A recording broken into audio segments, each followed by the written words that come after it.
Assalamualaikum warahmatullahi wabarakatuh. Kembali lagi di channel Sekolah Indonesia.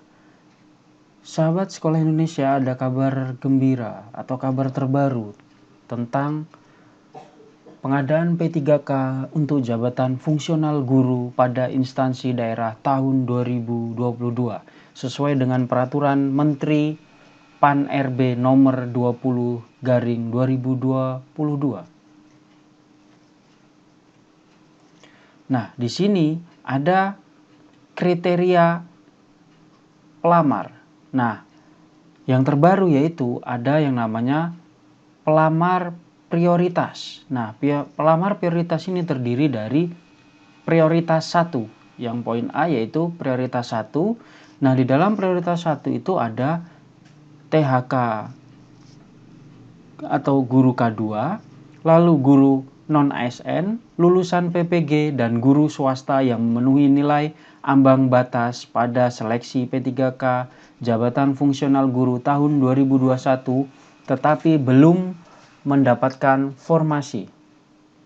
Lalu yang poin B yaitu ada prioritas 2 atau K2. Lalu yang poin C itu ada prioritas 3, yaitu guru non-ASN di sekolah negeri terdaftar di Dapodik dan masa kerja minimal 3 tahun. Lalu ada pelamar umum juga. Nah, pelamar umum di sini yaitu yang untuk poin A itu lulusan PPG terdaftar di database kelulusan PPG Kemendikbudristek. Lalu poin B, pelamar yang terdaftar di Dapodik. Nah, tetapi ini belum tahu ya atau belum ada info yang jelas apakah semua yang terdaftar di Dapodik bisa mendaftar sebagai pelamar umum. Maksudnya kalau yang waktu dulu kan di bawah tahun 2020 itu yang bisa mendaftar, sedangkan di atas tidak bisa walaupun masuk di database Dapodik. Nah, kalau yang ini belum ada info yang jelas. Lalu seleksi kompetensinya yaitu ada 2. Yang pertama seleksi prioritas. Nah, seleksi prioritas ini pelamar prioritas 1 menggunakan hasil seleksi tahun 2021. Nah, yang pelamar prioritas 1 itu menggunakan hasil passing grade yang sudah masuk passing grade pada seleksi tahun 2021. Nah, untuk yang prioritas 2 dan 3 dengan menilai kesesuaian kualifikasi akademik, kompetensi, kinerja, dan pemeriksaan latar belakang atau background check. Nah, ini maksudnya berarti yang pelamar prioritas 2 dan 3 ini bisa untuk guru yang K2 tadi dan untuk guru yang honor di negeri. Tanpa mereka harus tes, tapi disesuaikan dengan kualifikasi akademik, kompetensi, kinerja, dan background atau latar belakang pendidikannya.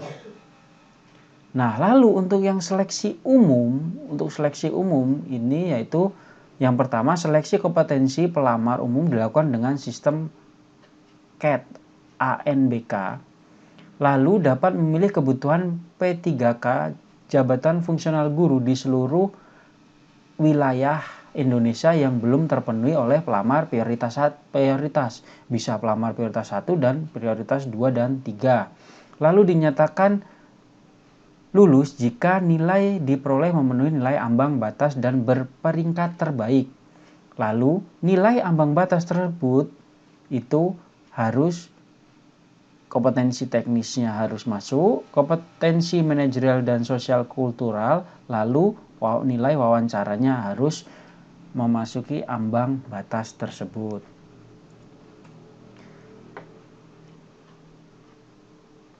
Nah, lalu untuk penambahan nilai. Nah, poin pertama, tambahan nilai seleksi kompetensi teknis 100% untuk pelamar yang memiliki sertifikat pendidik linier. Sertifikat pendidik linier misalnya dia mendaftar guru agama, dia S1-nya harus agama. Lalu untuk penambahan nilai poin nomor 2, tambahan nilai seleksi kompetensi teknis 10% untuk pelamar penyandang disabilitas. Lalu pemenuhan kebutuhan P3K. Yang pertama yaitu didahulukan untuk pelamar prioritas 1 secara berurutan. Untuk pertama untuk K2, lalu untuk guru non-ASN di sekolah negeri, lalu untuk lulusan PPG dan guru swasta. Nah, poin yang kedua, jika formasi belum terpenuhi akan diisi oleh pelamar prioritas 2. Nah, poin yang ketiga, jika formasi belum terpenuhi prioritas 1 dan prioritas 2, maka akan diisi oleh pelamar prioritas 3. Nah, untuk poin 4, jika formasi belum terpenuhi akan dilakukan seleksi umum dengan CAT ANBK. Jadi yang untuk poin 4, jika prioritas 1, 2, dan 3 belum terpenuhi, maka akan dilakukan seleksi umum.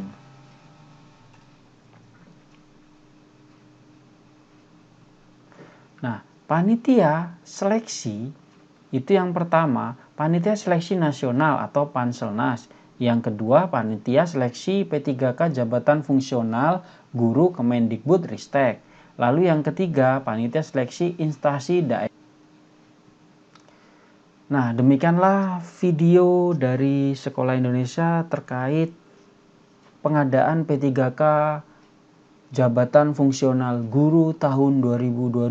Semoga dapat membantu sahabat Sekolah Indonesia. Terima kasih.